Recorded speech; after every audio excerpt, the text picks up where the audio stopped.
kid you not, at one point during this movie, the power went out in my theater, and I legitimately thought a comet had hit Earth. What's going on, guys? I'm Chris, and welcome back to another video. Today I'm going to be giving you my review of the highly anticipated Don't Look Up, the Netflix film starring Leonardo DiCaprio, Jennifer Lawrence, and many more. Two low-level astronomers must go on a giant meteor to warn mankind of an approaching comet that will destroy planet Earth. So before I give you guys my thoughts on this movie, make sure to hit that like button, comment your thoughts or expectations down below. Is this one of your most anticipated of the year? As well as hit that subscribe button and notification bell so you don't miss out on any future reviews, rankings, all that good stuff. So Adam McKay directed this film. He's well known for Step Brothers, The Other Guys, and a lot of other really famous comedies from my life just growing up.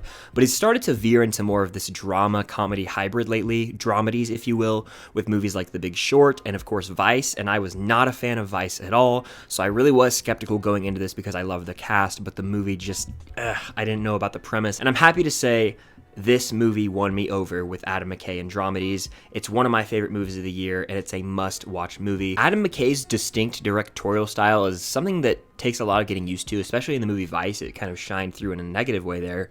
Here, it didn't bother me at all, and I thought that it was utilized and fit the script a lot more than in his previous dramedies. The movie is also highly relevant from a social standpoint, especially with what's going on in the world today, but at the same time, it had me laughing out loud. And let's state the obvious, Leo's gonna get another Oscar nomination. It's not just because he's Leonardo DiCaprio, he gives another great performance. There's one standout scene in particular involving a newsroom where that's probably going to be his Oscar clip. I mean, the guy consistently delivers top-tier performances, so this is no surprise that he's obviously Oscar-worthy here. I really do think he gives a pitch-perfect portrayal of someone with high anxiety, having to be forced out of their comfort zone and go on these media tours, so seeing him kind of have panic attacks before each show is something that he really captures, especially in the trailer. You see that scene of him breathing heavily.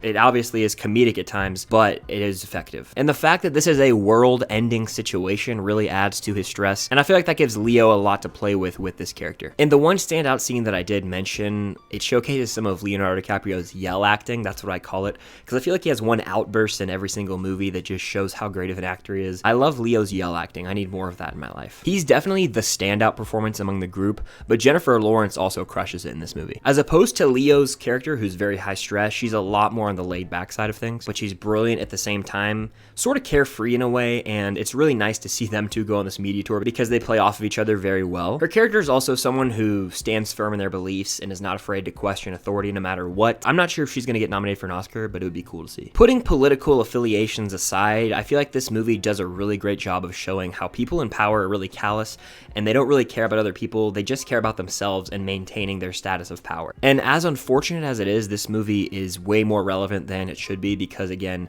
there have been a lot of politicians throughout my life and through history that just care about themselves. And in a world-ending situation, you think there would be more urgency, but that's just not the case. And again, this movie is relevant to the whole pandemic situation. I kind of view it as almost like a metaphor for that in a sense, as there's two sides that break out and some people believe the world's going to end, some people don't believe the world's going to end.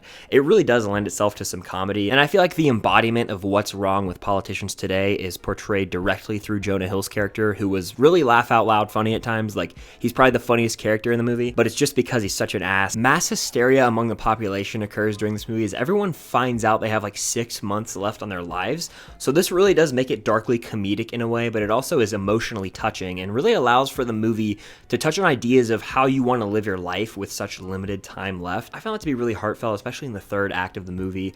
Like, it blends the comedy with drama so well, but at the same time, there are deeper messages here about living your life and having significant relationships with other people and being a good person as opposed to just caring about positions of power. There's a nice little contrast there. And I don't feel like this movie's beating anyone over the head with political viewpoints, which is what I felt Vice was doing. This is a lot more neutral in a sense, but at the same time, it's still showing you what politicians are like. Everyone gets this hysteria and is not their true self when you find out you only have 6 months left to live. So while the movie can get pretty bizarre at times, it's a thought-provoking, timely, and honestly hysterical film. It's highly pertinent for the times we live in, and I think it's definitely worth a watch. I feel like this is Adam McKay's best dramedy film, and it's definitely won me over with wanting to see more of what he does in the future. The performances are fantastic, and it's just a really original, funny movie that has a lot to say about society. We live in a society! So with that being said, I'm gonna give Don't Look Up 4.5 out of 5 stars. This is one of the must-watch movies of 2021. Definitely check it out when it hits Netflix, or see it in theaters if you have the opportunity to do that. But thank you guys so much for watching. Make sure to hit that like button, comment your thoughts or expectations on this movie down below. What's your favorite Adam McKay movie? movie, as well as your favorite Leonardo DiCaprio performance. Let's talk about that in the comments. Make sure to subscribe and hit that notification bell, and until next time, I'll see you guys later.